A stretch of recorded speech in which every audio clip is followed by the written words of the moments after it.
투표가 대개 마무리되어 가고 있는데 아직 본회의장에 들어오지 않는 의원들이 많이 계십니다. 헌법 개정안이라는 중차대한 안건인 만큼 조금 더 기다리도록 하겠습니다. 이번 표결은 개헌안에 대한 국민들의 의사를 묻기 위한 절차입니다. 헌법의 주인은 국민입니다. 주권자 국민이 투표로 개헌안을 직접 판단할 기회, 국민투표로 가는 관문을 표결조차 하지 않고 닫아서는 안 됩니다. 국민이 직접 개헌 찬반을 투표할 기회를 없애는 것은 국민들께서 위임한 권한을 벗어나는 것입니다. 본회의장 밖에 계신 의원 여러분들께 말씀드립니다. 개헌안에 반대할 수도 있습니다. 그 판단도 존중되어야 합니다. 그러나 개헌안에 반대하는 것과 표결 자체에 참여하지 않는 것은 전혀 다른 문제입니다. 국민들께서 정당의 주권을 위임한 것이 아닙니다. 국회의원 한 분 한 분에게 국민의 대표로 판단하고 책임 있게 표결할 권한을 주셨습니다. 반대하신다면 들어와서 반대표를 던지십시오. 찬성한다고 생각하면 들어와서 찬성하십시오. 그것이 국민의 대표로서 책임 있는 태도입니다. 의원 각자가 독립적 헌법기관으로서 그에 걸맞는 행동입니다. 거듭 말씀드립니다. 의원 여러분, 국민의 목소리에 귀를 기울여 주십시오. 양심과 소신에 따라 판단해 주십시오. 39년 만에 개헌 국민투표를 하기 위해서 하는 국회 표결입니다. 왜 안 들어옵니까? 반대 당론, 그렇게 구성원들 모두가 반대를 하면 들어와서 반대 투표하면 될 거 아닙니까? 반대 당론을 정하고 투표 불참을 통해서 찬성하는 분들의 양심과 소신을 이렇게 짓밟으면 안 됩니다. 국민들의 주권 위임은 정당이 한 것이 아니라 개개인 국회의원들에게 헌법기관에게 한 것을 분명하게 다시 한번 말씀드립니다. 다시는 12.3 비상개헌 같은 일은 꿈도 꾸지 못하도록 국회의 통제를 강화하는 개헌입니다.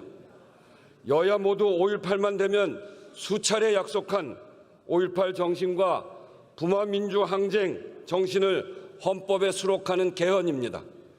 지역 균형 발전에 따라서 국가의 책임을 명시하는 개헌입니다. 반대할 이유가 전혀 없는 그런 내용들입니다. 국민들이 압도적으로 요구하고 있는 내용입니다. 분명히 말씀드립니다. 이번 개헌은 정쟁의 대상이 아닙니다.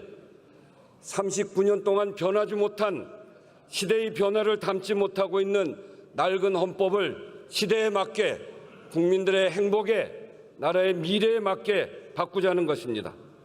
나라의 미래를 위하고 국민의 행복을 위하는 길입니다. 여당이 이래서 야당이 이래서 나열하며 개헌을 정쟁의 대상으로 삼기 시작하면 해야 할 이유보다 하지 말아야 할 이유가 더 많아질 수밖에 없습니다. 이는 사실상 영원히 개헌을 하지 말자는 이야기와 같습니다. 국민의 뜻보다 정쟁이 앞서서는 안 됩니다. 나라의 미래보다 더 중요한 당리당략은 없습니다. 국민 10명 중 7명이 찬성하고 비상계엄을 이 땅에 다시는 발붙이지 못하도록 하는 이 개헌을 정쟁의 볼모로 삼아서는 안 됩니다. 이번에 놓치면 언제 또 기회가 올지 기약할 수 없습니다. 내용도 동의하고 국민들 뜻도 알면서 표결에 참여하지 않는 것은 명분이 없는 일입니다. 국민들 보시기에 설명이 되지 않습니다.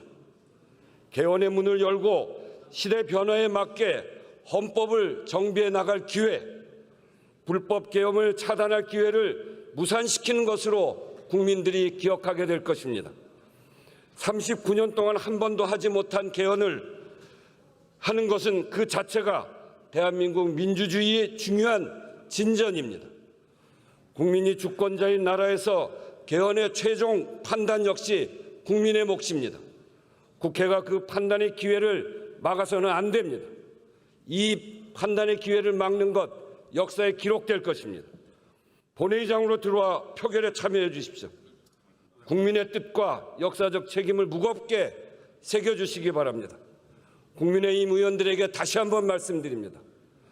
반대하시면 들어와서 반대하시고 찬성하시는 분들은 찬성하십시오. 지도부가 결정할 문제가 아닙니다. 당론이라는 이름으로 참여도 못하게 해서 본인의 소신을, 양심을 발휘할 기회를 차단하는 것, 그것은 안 됩니다. 그것은 횡포입니다. 정당의 횡포입니다. 국민의힘 국회의원 여러분, 들어와서 국민들이 새로운 헌법을 선택할 기회를 주시기 바랍니다. 여러분들이 막을 권한이 없습니다. 반드시 이 투표에 참여해서 여러분들의 의사를 밝혀주실 것을 다시 한번 간곡하게 요청드립니다.